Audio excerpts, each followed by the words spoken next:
Mari kita baca Roma pasal yang kelima. Kita baca Roma pasal yang kelima. Saya bacakan bagi kita ayat yang ke-12 sampai ayat yang ke-14. Roma 5 ayat 12 sampai 14. Demikianlah firman Tuhan.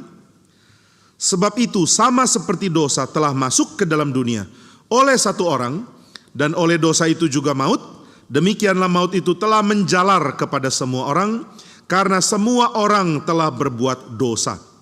Sebab sebelum hukum Taurat ada, telah ada dosa di dunia. Tetapi dosa itu tidak diperhitungkan kalau tidak ada hukum Taurat.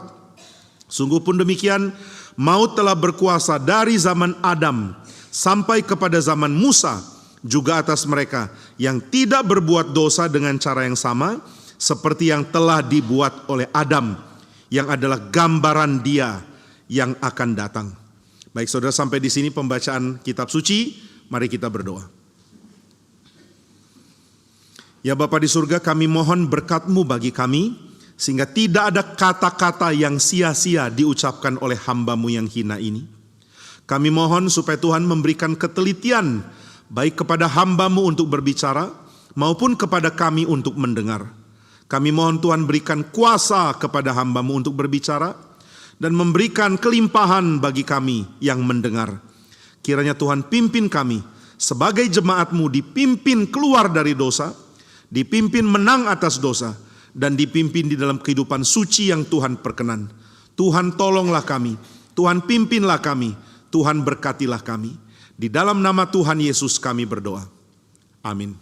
Saudara, bagian ini bagian yang sulit karena kita harus mencoba memahami Paulus di dalam cara berpikir yang tidak ada paralelnya. Seorang ahli di dalam tulisan-tulisan Second Temple. Second Temple adalah periode dari tahun 200 sebelum Masehi sampai tahun 200 Masehi, atau 2 abad sebelum Kristus dan 2 abad setelah Kristus. Secara kasar 4 abad. Ini periode yang sangat kaya di dalam literatur dari Second Temple, bait suci yang kedua. Ada seorang ahli, ada beberapa ahli ya. Ada orang namanya Christopher Stendhal. Lalu satu lagi adalah seorang bernama Edward Sanders. Di dalam buku dalam buku Paul and Palestinian Judaism, Paulus dan Yudaisme di Palestina, dia memberikan konsentrasi sangat besar untuk pelajari tulisan-tulisan dari Second Temple. Ketika saya membaca semua tulisan dari literatur yang dia baca, daftar pustaka, daftar jurnal, dan kutipan-kutipan, saya kaget. Ini buku tebalnya mungkin 500 sampai 600 halaman, tapi isi tidak sampai 400. Saudara bilang, buku tebalnya hampir 600. Kenapa isinya tidak sampai 400? Karena sisanya adalah kutipan dan daftar buku yang dia baca. Luar biasa banyaknya. Selain saya kaget karena dia rajin baca, saya juga kaget karena ternyata sumber untuk Palestinian Judaism banyak, bukan main. Waktu baca buku dia dan lihat daftar pustaka, baru saya tahu banyak karya yang ditulis dan dipelajari ternyata tidak sedalam yang dipelajari oleh orang ini. Maka saya makin mengerti juga. Kalau buku yang saya baca banyak yang tidak sedalam orang ini, berarti pengetahuan saya sangat dangkal. Terutama dangkal di dalam latar belakang dari kitab suci. Wah, ternyata ada begitu banyak kekayaan yang digali lewat Second Temple. Nah, tapi ketika dia coba bandingkan tulisan mana yang mirip dengan Paulus. Di dalam buku itu dia katakan bahwa ada pola yang dia tangkap dari tulisan-tulisan Palestinian Judaism, tapi tidak satu pun yang bisa dengan klop dimasukkan tulisan-tulisan Paulus. Saya jadi kaget. Jadi Paulus punya tulisan sangat unik. Bahkan di tengah-tengah literatur yang sangat kaya dari orang Yahudi, Paulus tidak sama dengan satu pun dari mereka. Nah, setelah membaca karya Sanders, saya sangat menghargai tulisan Paulus. Karena kadang-kadang perlu orang seperti Sanders yang sudah baca ribuan sumber, yang sudah meneliti ribuan literatur, dan kemudian mengatakan, saya tidak menemukan yang seperti tulisan Paulus. Nah, maka saya sangat ingin tahu, kalau begitu apa keunikan dari teologi Paulus? Dia memberikan daftar, ada beberapa. Salah satu yang membuat saya makin kagum adalah Sanders mengatakan, membaca Paulus berarti memahami ada sebuah dunia utuh yang Paulus berikan kepada kita yang belum tentu orang Yahudi ataupun kita bisa kenali. Wah, kalau begitu apakah Paulus sesat karena dia memberikan sesuatu yang orang Yahudi tidak kenal, yang kita pun sangat asing kalau kita pahami di luar tulisan Paulus? Sanders mengatakan Paulus secara pengaruh sangat inline dengan tradisi kanon perjanjian lama. Tapi di dalam tafsiran Paulus yang tidak bentur dengan perjanjian lama, dia meramu satu cara berpikir yang sangat sulit kita antisipasi. Saudara, setelah Sanders baca ribuan buku, setelah dia bikin buku Paul and Palestinian Judaism, baru saya mengerti apa yang dikatakan Petrus. Petrus bilang, demikianlah saudara kita Paulus menulis, di antaranya banyak yang tidak mudah dimengerti. Pantes Petrus bingung, Sanders pun bingung. Jadi bagaimana memahami Paulus? Nah, salah satu yang Sanders tawarkan adalah belajar untuk memahami ada hal yang Paulus bicarakan sebagai wujud yang nyata, yang selama ini kita cuma pikir sebagai konsep. Kita katakan konsep di dalam pikiran, tapi Paulus mengatakan ini benar-benar harus dipahami sebagai keberadaan. Salah satunya itu dosa. Saudara, kalau ditanya apa itu dosa? Saudara mengatakan ya, dosa itu adalah tendensi hati manusia. Dosa adalah pelanggaran tindakan secara etis. Dosa adalah perlawanan terhadap hukum Tuhan. Dosa adalah hati yang membenci Tuhan. Dosa adalah saya sudah putar balik dari kebenaran sehingga saya menjauh dari kebenaran. Semua itu menggambarkan dosa sebagai sesuatu yang melekat pada sifat dari hati manusia. Apa itu dosa? Dosa adalah kondisi hati. Nah, saudara, kalau ditanya apa itu sakit, saudara akan mengatakan sakit adalah hal yang dialami oleh tubuh. Tapi kalau ditanya apa itu penyakit, penyakit tidak perlu tubuh untuk dia jadi ada. Penyakit adalah hal yang bisa menjangkiti tubuh. Maka menjadi sakit adalah keadaan, tapi penyakit adalah kondisi yang ada, yang real. Demikian kalau kita membaca di dalam pengertian Paulus. Kalau kita mengerti dosa, kita mengatakan dosa adalah sesuatu yang menjangkiti manusia. Tapi Paulus mengatakan ada juga dosa yang adalah keberadaan. Lepas dari kita jatuh di dalamnya atau tidak. Wah, saudara, ini sesuatu yang bisa ditafsir dengan cara salah. Akhirnya membuat kita salah mengerti Alkitab sama sekali. Atau sesuatu yang ditafsir terlalu lunak sehingga kita tidak mengerti kedalamannya. Apa maksudnya ada keberadaan namanya dosa? Apakah ini si setan? Paulus akan bilang bukan setan. Oh, apakah ini tendensi hati manusia? Paulus akan bilang bukan tendensi hati manusia. Lalu apakah dosa? Dosa ini keberadaan.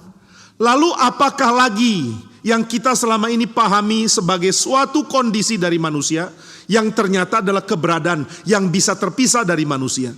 Paulus mengatakan satu lagi adalah maut. Maut kan kondisi kita, kan kita akhirnya mati. Tapi saudara, mungkin memahami maut akan menolong kita untuk memahami dosa. Apa itu maut? Kita mengatakan maut adalah sesuatu yang akan menghampiri kita, suka atau tidak suka. Kita semua bisa hidup di dalam waktu yang beda, tapi pada akhirnya kita semua akan mati. Kenapa mati? Karena maut akan tiba pada kita. Ini gambaran sangat mudah kita ketahui, tapi kalau diminta menjelaskan sangat sulit. Coba kalau anakmu datang bertanya, saudara, kalau menguji apakah kita sudah mengerti teologi atau mengerti Alkitab, adalah coba jawab pertanyaan anak kita. Saya menemukannya melayani di dalam questioning faith. Ditanya sama mahasiswa dari ITB, ditanya sama mahasiswa dari Bali G, ditanya sama mahasiswa dari sekolah-sekolah bagus. Saya masih lumayan bisa jawab. Tapi kadang-kadang kalau anak tanya bingung jawabnya. Karena pertanyaannya di luar apa yang saya biasa diskusikan. Bayangkan kalau anakmu tanya lalu mengatakan, kenapa orang bisa mati? Saudara bilang ya karena dosa. Apa itu dosa? Dosa adalah sebuah tindakan yang, jadi dosa itu ada atau enggak? Ada dalam hati kita. Apakah dosa bisa hadir meskipun enggak ada hati manusia? Kalau Paulus sih bilang ada. Jadi apa itu dosa? Nah, papa bingung. Sudah kamu tanya pendeta. Begitu anaknya tanya pendeta, pendeta bilang tanya papamu, ini tugasmu. Akhirnya baik pendeta dan papa sepakat ini tugas guru sekolah minggu. Tanya guru sekolah minggu. Kalau guru sekolah minggu enggak ngerti, biar dia diganti guru sekolah minggu lain gitu ya.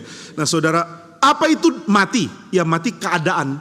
Apakah tidak ada keberadaan di luar yang namanya mati, kematian? Bukankah kematian ada? Atau kita hanya menambahkan kata mati dengan kata yang akhirnya membuat dia menjadi semacam keberadaan benda. Benarkah ada benda namanya mati? Apakah mati kata benda? Bukan. Tapi kalau kita bikin kematian, bukankah jadi kata benda? Oh ya, tapi ini cuma kata benda. Kata benda bukan berarti bendanya benar-benar ada. Kalau begitu apa itu mati? Kenapa dikatakan mati masuk ke dalam manusia? Dalam kehidupan manusia bersama dengan dosa. Bersama dosa ikut maut, maut masuk. Loh saudara, dosa dan maut masuk. Apakah sebelum manusia berdosa, dosa sudah ada? Kalau begitu apakah dosa? Bolehkah kita pahami dosa sebagai sebuah keberadaan? Nah saudara, saya tidak ingin kita salah. Tapi sangat sulit menjelaskan bagian ini. Kita tidak mau menganggap dosa adalah sebuah keberadaan yang dicipta, kemudian setelah itu keberadaan yang mempunyai keadaan mandiri, lalu tiba pada manusia. Tentu tidak. Tapi Paulus sepertinya menginginkan kita juga tidak bergerak terlalu kepada keadaan di mana dosa hanyalah perasaan dan kondisi dari jiwa manusia. Kita berontak sama Tuhan, itulah dosa. Jadi dosa adalah kondisi hati saya. Ya di satu sisi iya, tapi di sisi lain bukan hanya itu. Maka saudara, saya mau kutip seorang teolog dari Anglikan namanya N.T. Wright. Nah dia banyak tidak disetujui oleh orang-orang Injili seperti John Piper, kemudian MacArthur dan lain-lain. Memang dia banyak ambigu di dalam memberikan posisi dan itu menyebabkan banyak orang menyerang dia. Tapi ada hal yang saya pikir sangat perlu kita kaji. N.T. Wright mengatakan ketika engkau merasa sudah tahu apa itu gospel, Injil, baca lagi kitab suci dan engkau akan menemukan kekayaan pengertian tentang Injil membuat engkau akan berpikir ulang dan merenung lebih dari yang engkau miliki sebelumnya. Maka pelajari Alkitab baik-baik dan engkau akan sadar yang kau tahu baru satu aspek. Begitu banyak aspek kaya lain yang belum engkau ketahui. Nah maka saudara sekalian, bolehkah kita mengatakan dosa itu cuma sekadar kondisi hati? Saya berontak, saya melawan, nah itu berdosa.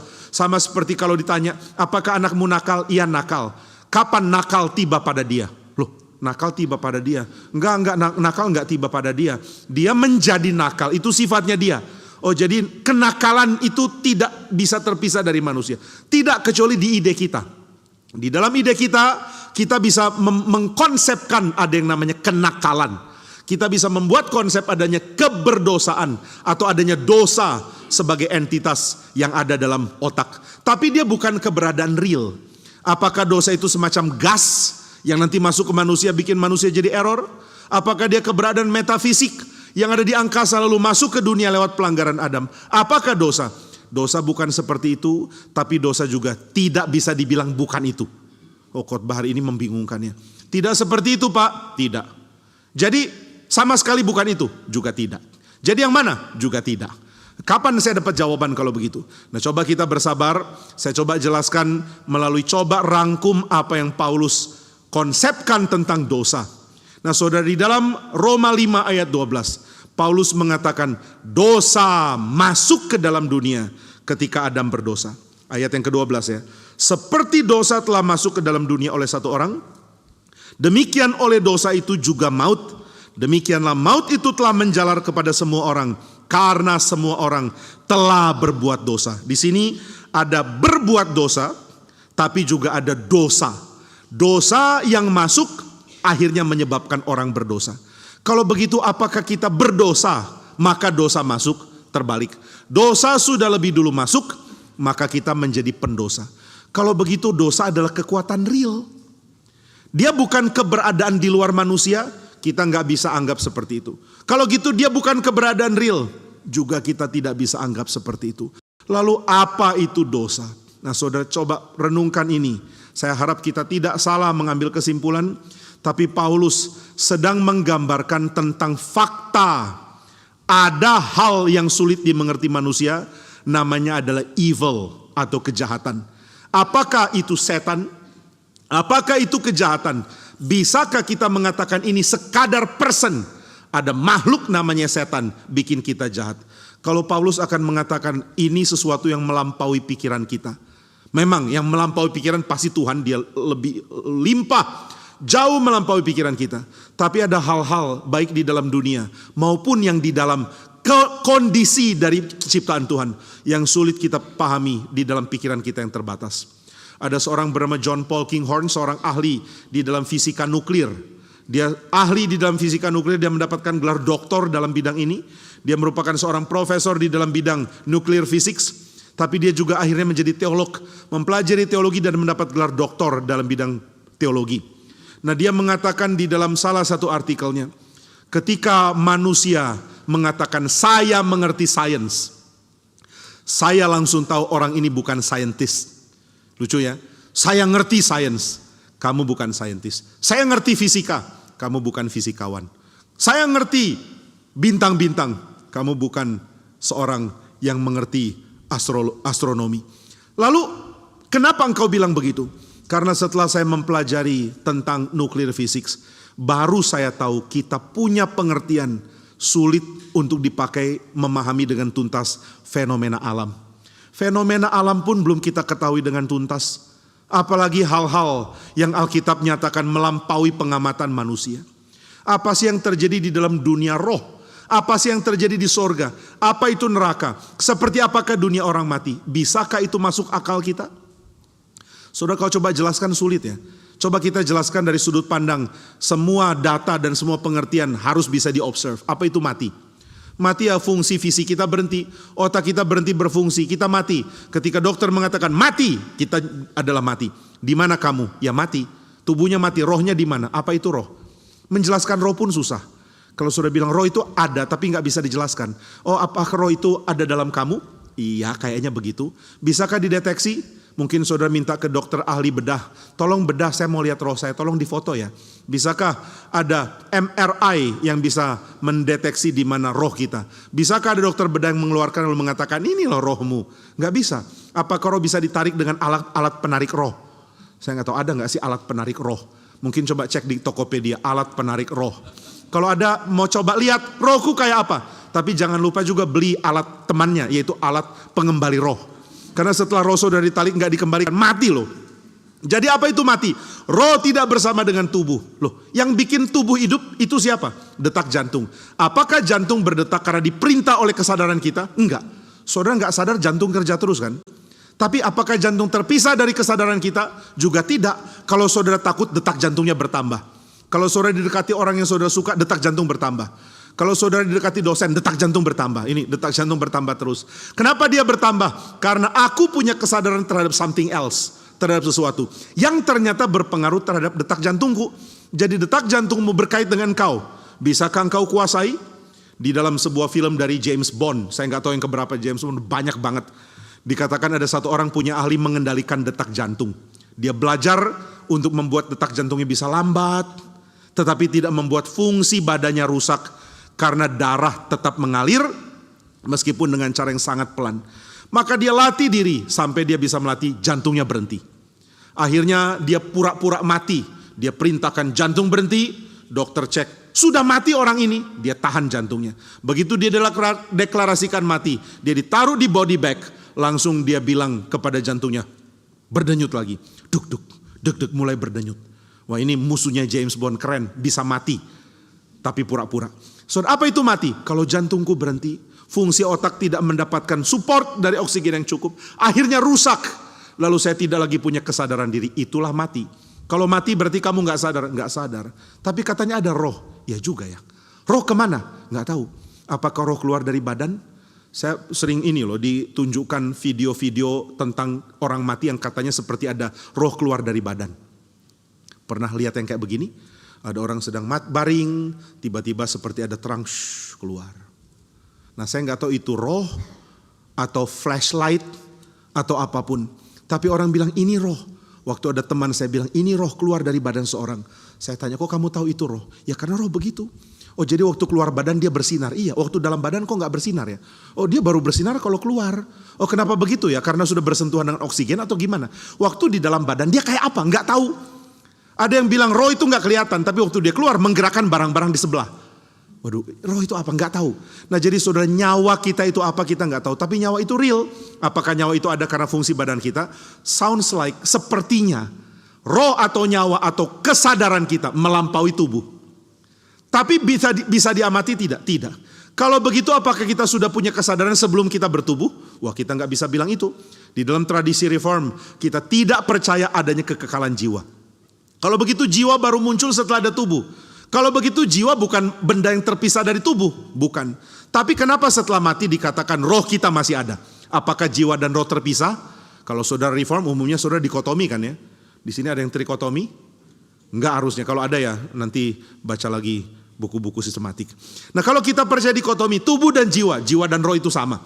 Berarti ada aspek yang non fisikal dari keberadaan kita. Yang baru ada setelah kita ada fisik dikandung di dalam kandungan dari ibu kita. Saudara kalau mau mikir gini jadi sampai gila pun gak ketemu jawabannya. Jadi apa itu roh? Begitu kita roh keluar badan masih bisa ketemu gak? Ada orang mengatakan aku mimpi lihat roh kakekku. Kayak apa roh kakekmu? Ya kayak kakekku. Nah itu rohnya atau tubuhnya?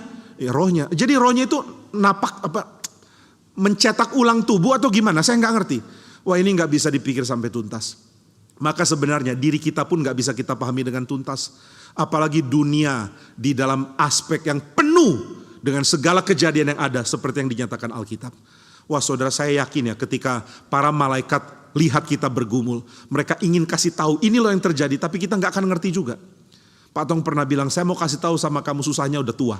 Tapi saya kasih tahu pun kamu gak ngerti. Dulu juga saya gak ngerti kenapa orang tua menderita. Sekarang saya sudah tua, saya menderita. Begitu saya kasih tahu kamu gak ngerti. Cuma oh gitu ya.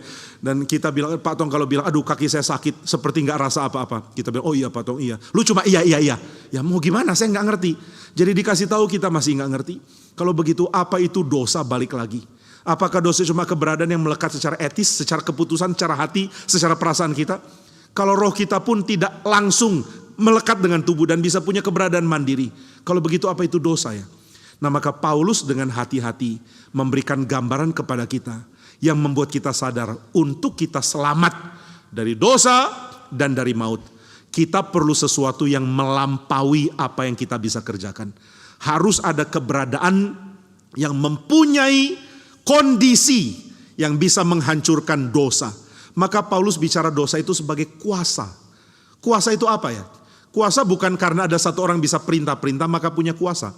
Kuasa berarti ada sesuatu yang seperti menjadi jiwa dari sesuatu yang lain. Di dalam konsep Yunani ada beberapa cara untuk membahas kuasa. Ada yang disebut dengan exousia.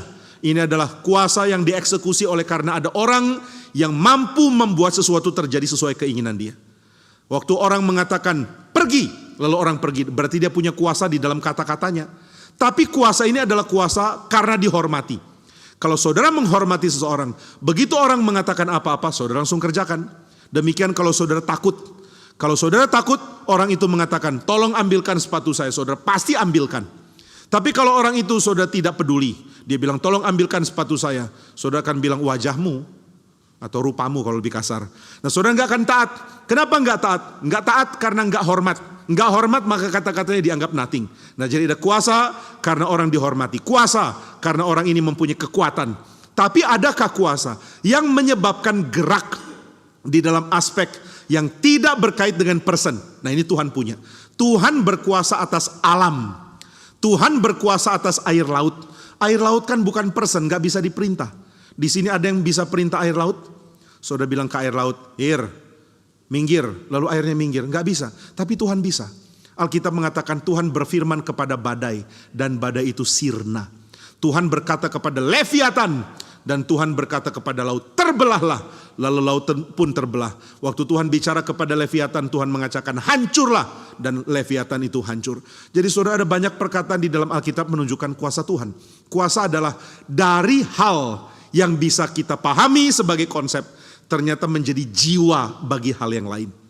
Nah maka saudara ketika Paulus bicara tentang kuasa dosa, Paulus sedang membahas ada sesuatu yang kau tidak mengerti. Yang benar-benar terjadi di dunia ini, yang oleh karenanya terjadi sesuatu. Dosa menyebabkan terjadinya sesuatu. Dosa menyebabkan orang menjadi marah, lalu akhirnya dengan emosi menghancurkan orang lain. Dosa menyebabkan orang mematikan orang lain. Dalam beberapa waktu kita melihat orang dimatikan dengan sia-sia.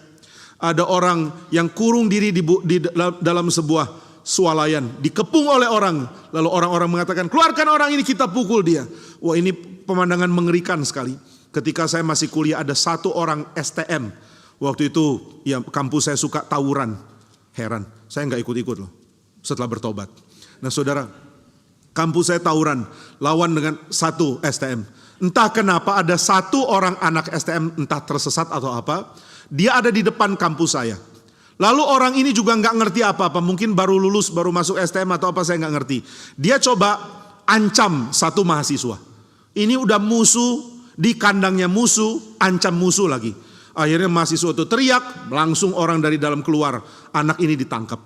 Ditangkap, dipukul, diseret. Saya waktu lihat saya ngeri sekali. Karena waktu lihat wajah-wajah itu seperti sudah kesetanan. Entah apa salah anak ini. Kalaupun dia salah, bukan sama orang yang kepung kok. Mereka mau pukul. Tapi saya lihat ada satu orang senior waktu itu cukup berani. Dia terjun ke tengah-tengah, tangkap anak ini. Langsung singkirkan yang lain. Lalu mengatakan, bawa ke tempatnya. Resimen. Bawa ke kantor Menwa. Dibawa ke sana. Lalu kemudian ditutup di sana. Yang lain makin kumpul, makin banyak. Mereka nggak tahu apa yang terjadi. Kumpul-kumpul lalu mulai teriak-teriak. Keluarin sini, ayo keluarin. Kita bacok sama-sama. Kata-katanya ngeri bukan main. Itu di dalam, saya dengar sayup-sayup ya. Saya dengar orang-orang teriak keluarkan. Saya dengar di dalam ada anak teriak meraung-raung. Anak STM ini. Dia sudah teriak meraung-raung bilang ampun, ampun. Lalu saya nggak tahu apa yang terjadi di dalam. Untungnya belakangan saya tahu di dalam dia nggak diapa-apain. Tapi orang di luar sudah makin beringas. Keluarkan sini. Lalu tidak berapa lama ada satu orang bawa tombak lebih tinggi dari manusia. Mungkin 2 meter tombaknya. Saya kaget. Ini orang gila atau apa? Lalu dia bawa tombak bilang ada apa? Belum tahu apa-apa udah bawa tombak. Kemudian dikatakan, oh ada anak STM 1 ekor. Ya, yang bilang ekor bukan saya orang itu.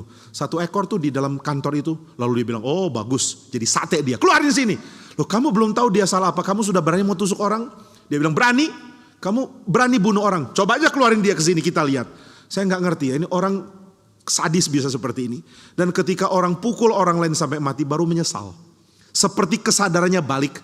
Dan mengatakan, loh saya berbagian pukul orang ya. Saya kenal satu orang teman, saya bawa dia di KKR tahun 2003 di Stadion Utama, dipimpin Pak Stephen Tong. Sebelumnya dia pukul orang sudah nggak berdaya, dia pukul terus sampai mati. Setelah itu polisi cari-cari karena ada orang jepret dengan kamera, orang-orang yang terlibat. Dia cari satu-satu, siapa orang ini, saya mau cari. Dia ketakutan bukan main, saya akan ditangkap. Lalu orang bisa mengatakan berdasarkan pengakuan dia termasuk orang yang injak kepala orang yang mati itu. Wah dia akan ditangkap, dia sangat stres, dia mengatakan kenapa saya lakukan itu ya. Saya tanya siapa sih orang yang mati itu, kenapa kalian pukul? Dikatakan yang gak tahu, ada yang teriak copet ya kita pukul dia. Kenapa begitu beringas? Saudara ketika orang itu sadar baru tahu, aku kok ikut-ikutan pukul. Orang mati begitu saja karena dosa yang gak tahu apa. Lalu semua seperti orang gila mau hancurkan orang lain. Kenapa dunia kita begitu gila ya? Kekuatan apa yang menyebabkan? Paulus mengatakan inilah kekuatan dosa. Engkau manusia modern, engkau pikir otakmu bisa memahami semua. Engkau pikir engkau bisa merangkai argumen, pengertian saintifik, percobaan di laboratorium sehingga engkau tahu semuanya. Paulus bilang tidak. Keberadaan dosa akan merendahkan manusia karena manusia tahu rasioku tidak cukup untuk membuat konsep pengertian apalagi pengetahuan saintifik tentang apa itu dosa. Nah maka dosa adalah kuasa yang menyebabkan orang bergerak dan melakukan sesuatu. Kalau begitu kita mengatakan oh dosa berarti setan. Setan sama dengan dosa. Paulus akan bilang not exactly. Oh bukan. Kalau gitu dosa dan setan terpisah. Paulus akan bilang lagi not exactly. Aduh rumit ya. Tapi saudara harap kita tahu ya. Rumit-rumit begini bikin kita rendah hati. Harap setelah pulang khotbah ada yang tanya. Tadi khotbah tentang apa? Saudara dengan rendah hati mengatakan aku terlalu bodoh untuk mengetahuinya. Kalau mau tahu tanya Pak Jimmy. Lalu saudara tanya saya, Pak memang Bapak khotbah apa sih? Saya akan jawab yang sama. Aku pun terlalu bodoh untuk mengetahuinya. Lu bodoh untuk mengetahui, tapi kok berani khotbahkan? Karena aku beriman dalam kebodohanku. Gitu ya. Saya menyampaikan firman yang saya sendiri gak bisa tahu secara tuntas. Karena Alkitab meskipun memberitahu, gak mungkin saya tangkap secara tuntas. Maka meskipun secara tuntas sesuai keterbatasan saya coba tangkap. Masih ada bagian yang sangat misterius bagi saya. Maka apa itu dosa? Apakah dosa sama dengan iblis? Bukan. Kalau begitu dosa terpisah sama sekali dengan iblis? Juga bukan. Jadi apa itu dosa? Semacam kuasa yang kau tidak bisa remehkan. Satu kekuatan yang membuat orang seperti Adam pun akhirnya jatuh. Waktu saudara mengatakan, ya Adam bagaimana sih? Ada di dalam kondisi Taman Eden yang bagus. Dengar firman langsung, kok bisa jatuh dalam dosa? Saudara jangan hina Adam. Kalau mau hina, jangan hina Adam yang kejadian maupun vikaris Adam. Saya nggak tahu kenapa terus ngomong vikaris Adam. Nah saudara, jangan hina Adam di Taman Eden. Kenapa jangan? Saudara harusnya makin gentar. Jika orang seperti Adam, manusia pertama dibuat langsung oleh tangan Tuhan. Dengar seruan kata Tuhan, mendengarkan kalimat dari Tuhan, menjadikan Tuhan guru private-nya. Saudara, siapa di sini yang les private, guru private-nya itu Tuhan? Cuma Adam kan? Adam dengar ajaran langsung dari Tuhan. Tapi Adam pun bisa jatuh dalam dosa. Kuasa dosa begitu besar. Adakah cara saudara menghalangi? Maka pembahasan Paulus membuat kita mulai memberikan rangkaian melukis konsep tentang dosa. Dengan lukisan yang kita sadar lebih besar dari kanvas otak kita. Baru kita sadar, wah kalau begitu dosa besar sekali ya. Kalau begitu segala yang bisa dilakukan manusia karena pengaruh dosa melampaui apa yang kita bisa antisipasi.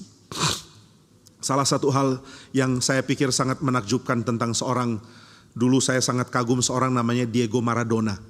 Nah Diego Maradona ini orang kecil yang lincah bukan main.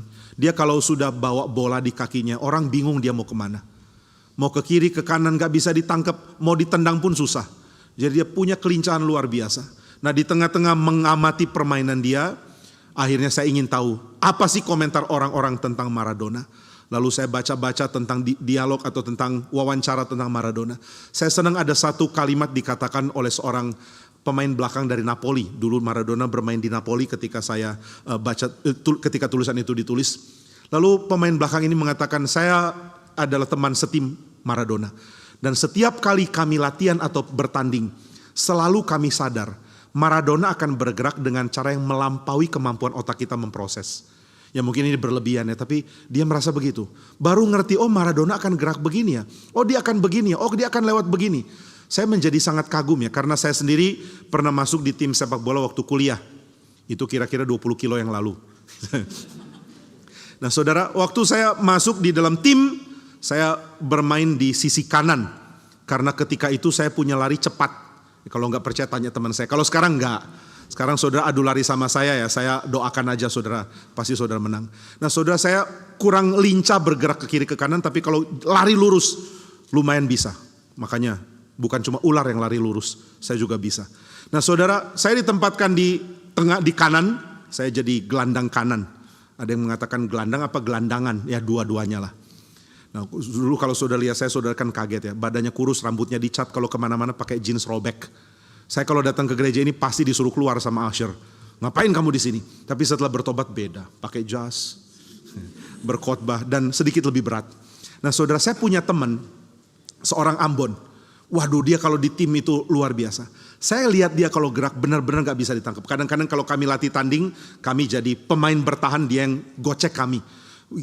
Kita gak bisa tebak dia mau kemana. Ada rekan lain yang juga jago, kita tebak cuma dia lebih cepat aja. Dia pasti ke kiri, benar ke kiri. Tapi kita gak bisa antisipasi karena dia lebih cepat. Jadi tim saya termasuk yang kuat. Kami pernah masuk semifinal di dalam kejuaraan, saya lupa apalah. Pokoknya lawan terakhirnya itu supir taksi Bluebird. Dan kami kalah sama mereka. Baru tahu supir taksi ternyata selain injek gas dan kopling dan rem, ternyata bisa nendang. Bukan cuma nendang bola, nendang kaki kami juga. Berkali-kali hampir ribut, tapi akhirnya mengakui menang. Sudah mereka menang ya sudahlah. Terus kita salamin dengan marah. Lalu mengatakan seumur hidup gak akan pernah naik Bluebird. Tentu itu gak bertahan lama. Kemudian kami sadar taksinya kebanyakan, kami gak bisa hindari gitu ya. Pasti harus naik someday. Nah saudara sekalian, waktu lihat dua orang ini saya bisa membaca. Yang satu bisa dibaca, yang satu gak sama sekali. Kita gak tahu dia mau apakan bolanya. Langsung saya pikir kalau dia aja sudah begitu mengagumkan. Dia level kampung, gak terpilih masuk sepak bola di liga kita. Apalagi masuk di dalam level dunia. Kalau begitu Maradona semengagumkan apa ya? Wah itu bikin saya sangat kaget. Nah saudara, Paulus ingin kita rendah hati di hadapan segala hal yang menghancurkan kita. Kita mau mengatakan kalau dosa dilukiskan seperti ini, kalau begitu kita gak ada harapan, memang enggak. Saya terus ingat bayangan ketika peperangan di dalam film Lord of the Rings. Peperangan bagian terakhir ya, atau mungkin bagian kedua lebih seru. Ketika orang-orang berlindung di dalam Helm's Deep. Lalu musuh-musuh sudah kelilingi. Musuhnya banyaknya luar biasa. Lalu yang bertahan begitu sedikit. Kemudian ketika lihat pemandangan musuh seperti pasir di pantai, semua orang di dalam benteng Helm's Deep mengatakan kita cuma tunggu waktu. Sebentar lagi kita akan hancur. Sekarang bayangkan kuasa dosa. Paulus menggambarkannya sebagai kuasa yang tidak pilih siapa. Tidak pandang bulu, tidak peduli engkau kaya atau miskin, engkau akan dirusak oleh dia. Ini adalah kuasa yang masuk secara tidak bisa dideteksi. Ini adalah kuasa yang bergerak di tengah-tengah manusia. Sesuatu yang tidak bisa dikontrol. Saudara mengatakan, saya tidak akan jatuh dalam dosa karena saya akan berlindung di balik pengajaran yang baik. Tidak. Saudara tidak bisa cegah dosa masuk. Maka dosa masuk mengalahkan Adam. Setelah Adam jatuh, Paulus mengatakan semua manusia berdosa. Buktinya apa? Buktinya engkau melanggar firman, melanggar peraturan Tuhan, melanggar etika, melanggar konsep belas kasihan, melanggar hal yang harusnya dibatasi karena tidak pantas. Hal-hal mengerikan dilakukan oleh manusia dan kita mengatakan di baliknya ada kuasa dosa bekerja. Kuasa yang sulit dikekang, kuasa yang tidak bisa dikalahkan. Kalau begitu dosa masuk, lalu apakah tujuan dosa? Tujuan dosa adalah membawa kematian. Sama seperti iblis yang menjadi sumber dari segala tindakan yang jahat. Dia pun menginginkan kita mati. Demikian dosa bekerja membuat kita mati. Nah itu sebabnya ketika kita sadar pembahasan ini, kita sadar ada konsep anti-trinitarian atau trinity palsu yang Paulus mau gambarkan. Sama seperti kita percaya ada Bapa, ada Yesus Kristus dan ada Roh Kudus. Demikian kita juga tahu ada si jahat yaitu iblis. Ada kuasa dosa dan ada maut. Seperti Tritunggal tapi yang ini mengerikan dan menghancurkan kita. Kalau begitu apakah harapan manusia? Sampai di sini pembacanya adalah no hope. Apa yang kita bisa alami? Apa yang kita bisa pahami? Apa yang kita bisa lakukan melawan dosa? Jawabannya adalah tidak ada. Kita mau menang caranya bagaimana? Tidak bisa. Lalu bagaimana dosa itu ditaklukkan? Nah saudara, kita tidak bisa bahas panjang sekarang, tapi mungkin saya akan rangkum untuk nanti dibahas di dalam pembahasan lain. Dosa dikalahkan dengan apa ya? Dosa dikalahkan dengan seolah-olah dosa itu disempitkan, dipadatkan ke dalam satu wakil manusia bernama Yesus Kristus. Lalu ketika dia dipaku dan mati di kayu salib, pada waktu itu dosa berhenti berkuasa. Nah maka kita mau coba pahami, kalau begitu apakah yang dimaksud oleh Paulus dengan dosa? Dosa adalah kekuatan, kuasa yang menyebar dan menghancurkan manusia. Apakah esensi dari kuasa ini? Esensi dari kuasa ini adalah kuasa ini membuat apa yang Tuhan kehendaki ditwist. Tuhan menginginkan apa? Dosa merusaknya. Tuhan menginginkan apa bagi manusia? Dosa memberikan hal yang terbalik dari itu. Tuhan mau Adam hidup, dosa mau bikin Adam mati. Tuhan mengatakan jangan makan, dosa membuat Adam makan. Tuhan mengatakan beranak cucu bertambah banyak, penuhi bumi. Dosa mengatakan bertambah banyak di dalam kejahatan dan dosa. Bukan manusia bertambah banyak sebagai the true image of God, tapi manusia bertambah banyak membuat sakit hati Tuhan karena kejahatan merebak di mana-mana. Nah maka mari kita mulai lihat. Apakah dosa bisa berdiri sendiri? Tentu tidak. Apakah dosa harus dikaitkan dengan keberadaan manusia? Dosa lebih besar dari keberadaan manusia, namun tidak bisa bertindak di luar manusia. Nah karena itu coba kita lihat esensi dosa. Yang pertama, dosa mewujudkan hal yang berlawanan langsung dengan kehendak Tuhan. Ini yang kita lihat, manusia akan bertindak lawan kehendak Tuhan. Tuhan menginginkan laki-laki dan perempuan menikah, lalu menghasilkan keturunan-keturunan yang takut akan Tuhan. Tapi yang terjadi adalah laki-laki dan perempuan menikah dan menghancurkan keturunannya sendiri dengan kekacauan dosa. Atau laki-laki tidak mau perempuan, cari laki-laki lain. Perempuan tidak mau laki-laki, cari perempuan lain. Ini semua merusak tatanan Tuhan. Di baliknya ada dosa.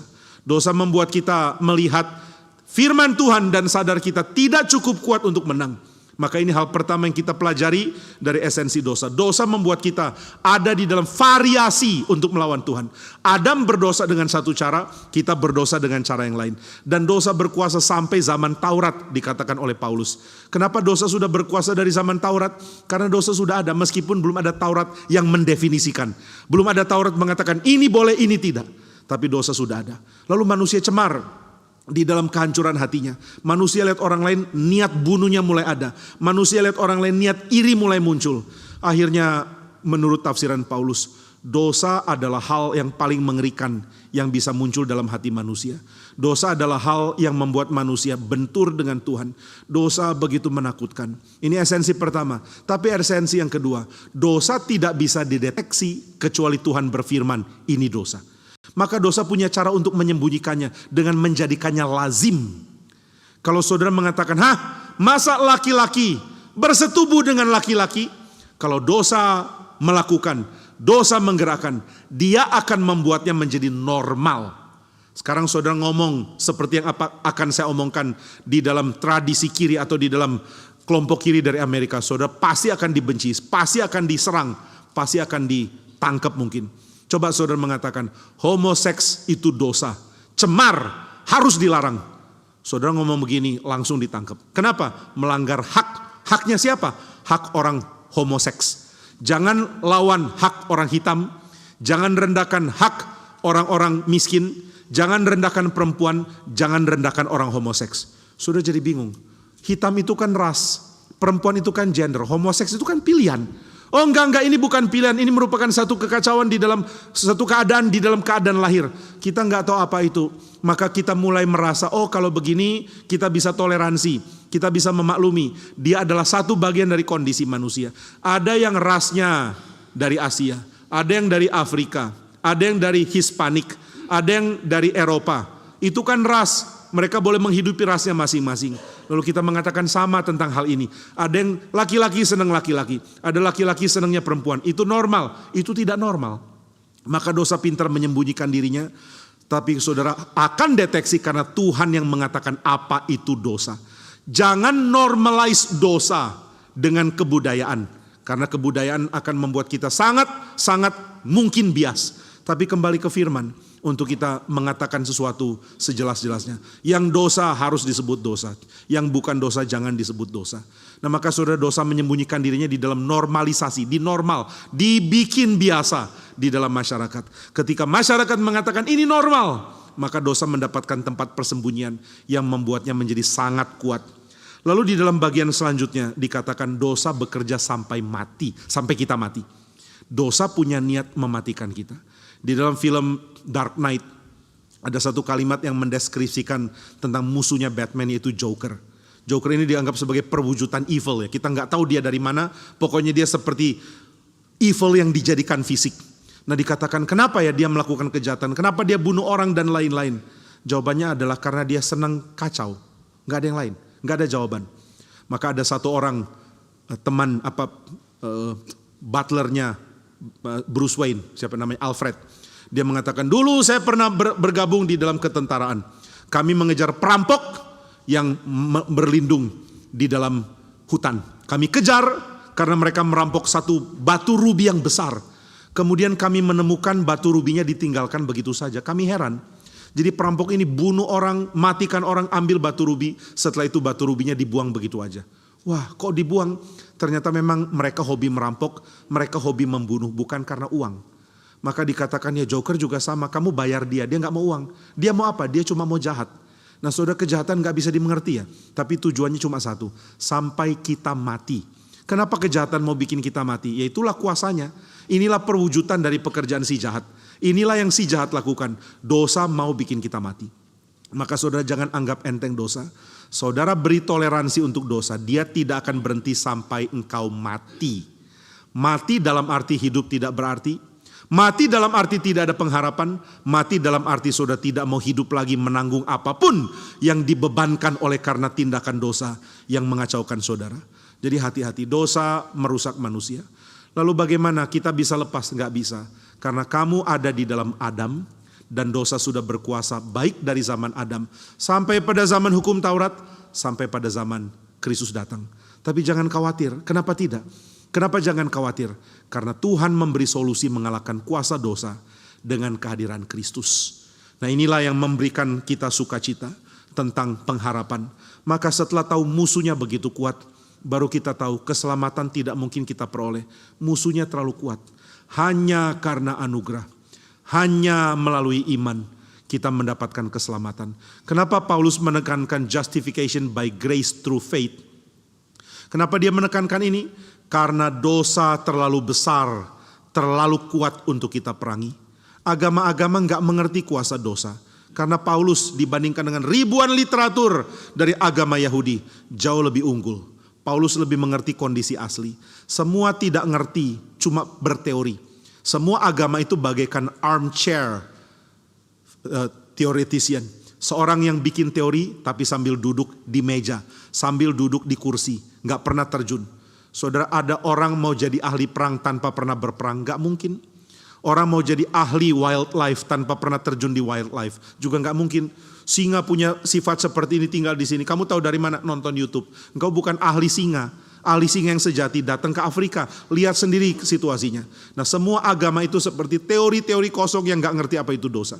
Bagaimana lepas dari dosa? Dosa itu keinginan. Kalau engkau berhenti punya keinginan, kamu akan bebas dari dosa. Apa itu dosa? Pemberontakan dari Tuhan. Apa itu menghilangkan dosa? Kembali ke Tuhan, submisif, menjadi kembali di dalam tunduk kepada Tuhan. Itu enggak pernah bisa menyelesaikan dosa. Apa itu dosa? Dosa itu kejahatan. Bagaimana mengalahkan dosa? Timbang-timbang perbuatan baik dan perbuatan jahat. Dosa dianggap cuma seperti batu timbangan. Batu timbangan dikasih beras 5 kilo juga kalah. Maka saudara pasti bisa kalahkan dosa. Dosa dikarikaturkan. Ada yang mengatakan salah satu yang unik dari Manchester United. Jadi bola terus ya. Habis nggak boleh jam ya, udah sepak bola. Nah, apa yang unik dari Manchester United? Manchester United membuat setan jadi lucu di lambangnya. Setan dibikin lucu. Lalu saudara mengatakan setan kayak begini siapa takut? Wah, kalau setan dibikin lucu ya saudara nggak perlu Tuhan. Tapi kalau setan itu mengerikan, saudara akan lari ke Tuhan.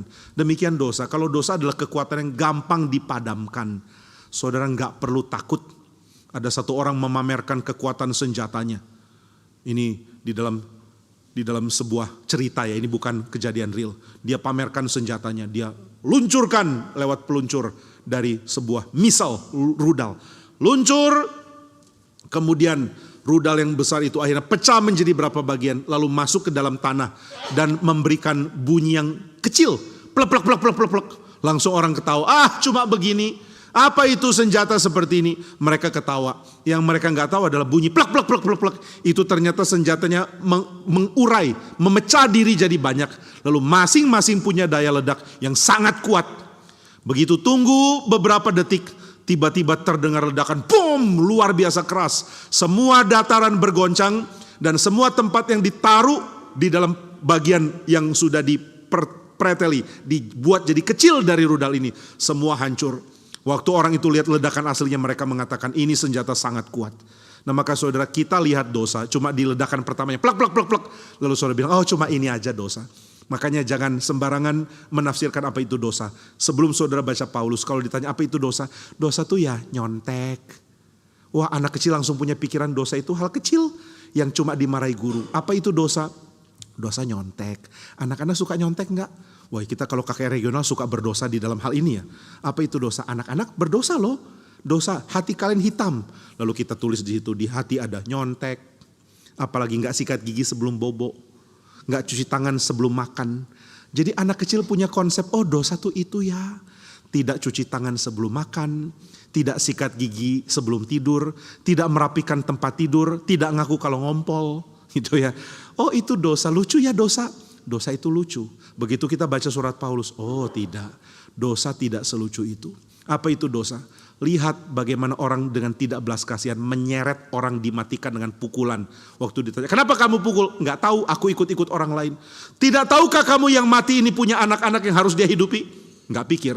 Tidak tahukah kamu akan ada banyak orang yang menghina dan akhirnya membuat kamu hancur hidupnya oleh karena kamu membunuh orang ini? Ketika orang pukul orang lain tanpa belas kasihan, akhirnya hilangkan nyawanya. Ingatkah dia, kalau dia di posisi sebaliknya, teriak minta tolong, bukankah dia inginkan orang berhenti memukul?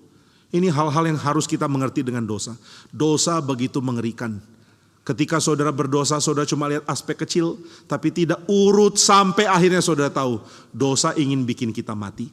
Maka setelah melihat konsep yang mengerikan dari Paulus, baru kita sadar, jika bukan karena anugerah Kristus, Tuhan, kami tidak bisa lepas dari dosa. Bisakah orang lepas dari dosa hanya karena sunat? Aku udah sunat, bisa lepas dari dosa. Aku sudah menjalankan hukum Taurat, bisa lepas dari dosa. Paulus mengatakan kamu punya konsep tentang dosa dikaitkan dengan Taurat. Taurat mengatakan jangan baru muncul dosa. Tidak. Taurat tidak memberitahukan kepada kamu tentang dosa yang remeh seperti itu. Taurat memberitahukan bahwa untuk menangani dosa, sang korban harus dimatikan. Dan itulah yang digenapkan oleh Kristus di atas kayu salib. Kiranya Tuhan tolong kita mengerti baik dosa secara mengerikan dan juga pengharapan. Nah, maka hari ini kita bahas yang kelam dulu ya. Minggu depan jangan bolos, karena kalau bolos saudara hidupnya jadi depresif banget. Minggu depan kita lihat, lalu kekuatan pengharapan yang lebih kuat dari kuasa dosa itu apa? Kenapa dikatakan di dalam Kristus ada kekuatan melampaui kuasa dosa? Nah, ini yang akan kita bahas di bagian selanjutnya dari Roma pasal 5. Kiranya Tuhan pimpin, dan seperti saya janjikan, pembahasan tentang dosa diteruskan sampai saat yang sangat mengerikan, lalu kita akan kembalikan kepada Kristus dan salib sesuai dengan konsepnya Paulus. Mari kita berdoa. Bapa di surga, tolonglah kami sehingga kami menjadi orang yang mengerti apa yang sedang terjadi di dalam dunia kami. Kami mengerti betapa mengerikannya dosa, dan kami mengerti betapa besarnya kebutuhan kami akan Kristus. Tuhan kiranya rela tolong kami, Tuhan rela pimpin kami, sehingga kami tidak dengan enteng membaca dan juga mengerti kitab suci, dan akhirnya dengan enteng memahami musuh kami, yaitu iblis, dosa, dan juga maut. Biarlah kami dengan gentar datang ke Tuhan dan memohon Tuhan, selamatkan kami dari dosa. Bebaskanlah kami dari yang jahat. Karena ternyata yang jahat itu begitu mengerikan, dosa begitu menakutkan, dan kami tidak mampu lepas darinya. Tolong kami, jadilah pembebas kami, jadilah penebus kami. Dalam nama Tuhan Yesus kami berdoa. Amin.